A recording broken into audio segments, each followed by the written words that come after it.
After the steel door crashes shut, I start reading what the walls have to say. A habit I developed every time I was thrown in the hole. I've spent 12 or so of the last 51 months in cells like this. It feels every inch of these walls is riddled with gang monikers, symbols, codes, such as 206, 360, 503, 425. Tags, graffiti art, calling out rats and snitches, religious symbols, and all kinds of hatred towards DOC. A guest book sort begins to emerge. My eyes scan the walls and I see that one of my friends was in this cell recently. But there is no eloquent prose or deep, meaningful insights in the human condition. Sure, there's the occasional witty rhyme or lyric or poem.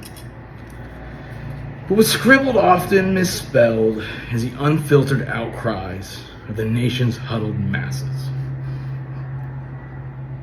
Hollow boasts of gang affiliation, thinly veiled aches of a yearning to belong, to finally be accepted by someone.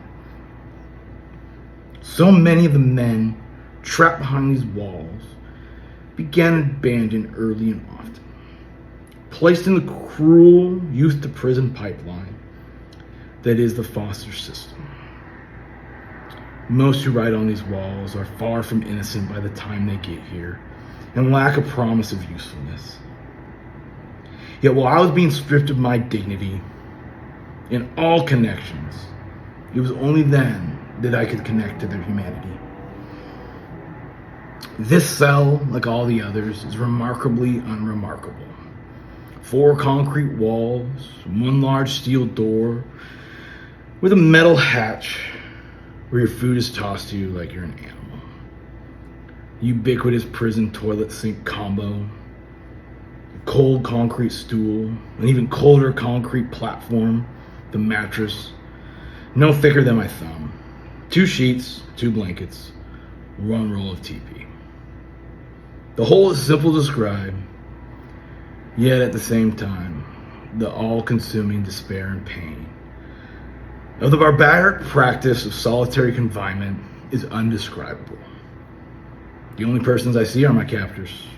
The only physical contact I have is the sensation of the cold steel and the snap of the handcuffs being applied as I crouch awkwardly to put my hands behind me through the meal hatch.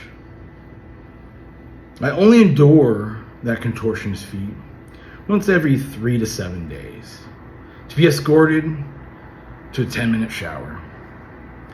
And for that humiliation, I'm placed in an open-faced cage to wash under water that is either breathtakingly cold or so hot that I later blister. This is the most I will see other humans. COs, both male and female, stroll past to catch a glimpse of my nude, caged form. After the brief chance to remove a week's worth of filth, I'm handed my first change of clothes in as many days. Pink t-shirt, pink socks, and pink boxers. Oh, some disciple of Sheriff Joe Arpaio was surely proud of this taxpayer-funded chance to shame the animals in the hole. I'm lucky. All my toes stay in this pair of socks, and there are no obvious shit stains on the boxers, and only 2 blood spatters on the tee. Corrections is perhaps the biggest misnomer in all the prison narrative. Nothing's corrected here, especially not in the hole. Old wounds are torn open, and new ones fester. The hole teaches you nothing, but you teach yourself that you can survive it. For those that do. In general population, hole time is something of a badge of honor. It is even a prerequisite to any sort of social standing in the hierarchy of prison culture. Those that have never done hole time are at minimum viewed with suspicion and as soft weaklings. My thoughts, they're my only friend, yet my own worst enemy. Silence becomes so loud that pain of loss of another human to connect with becomes deafening.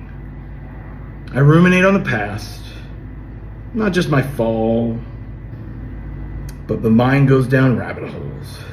Hours pass, and suddenly I wonder, why am I dwelling on some instance of embarrassing myself and called upon in class during the 7th grade? Time. Time is the biggest bitch of them all.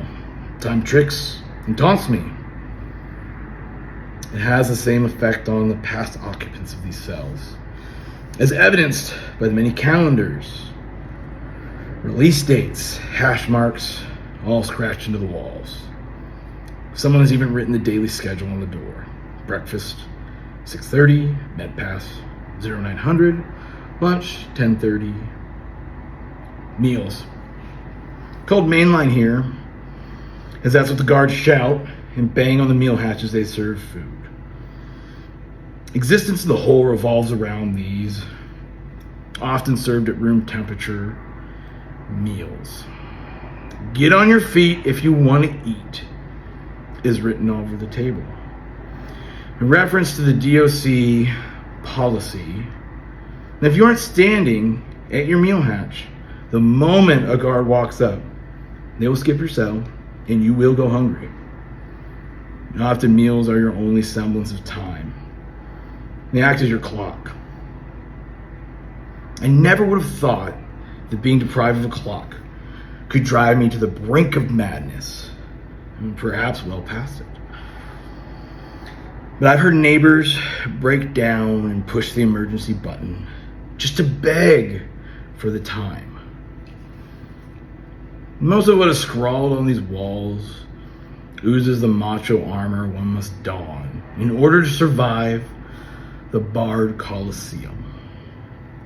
But every so often, something betrays the sorrow of the years. Never coming back here again. As my eyes scroll past these words, part of me was optimistic that this is the writer's promise of a changed life. The reality is with so little in our control, there is but one thing that is really truly in hands of the imprisoned. And with that, I know what is written on the wall is a statement of finality. A few days later, and CO casually mentions, someone hung themselves in this unit. And he says it is cold and emotionless as if he was talking about the weather.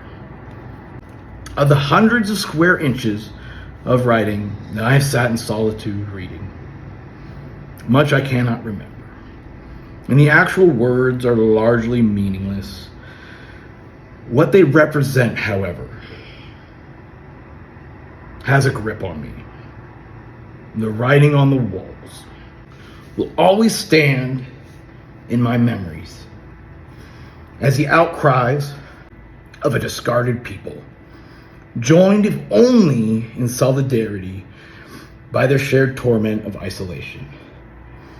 Isolation that only serves to callous the blisters of a lifetime of marginalization.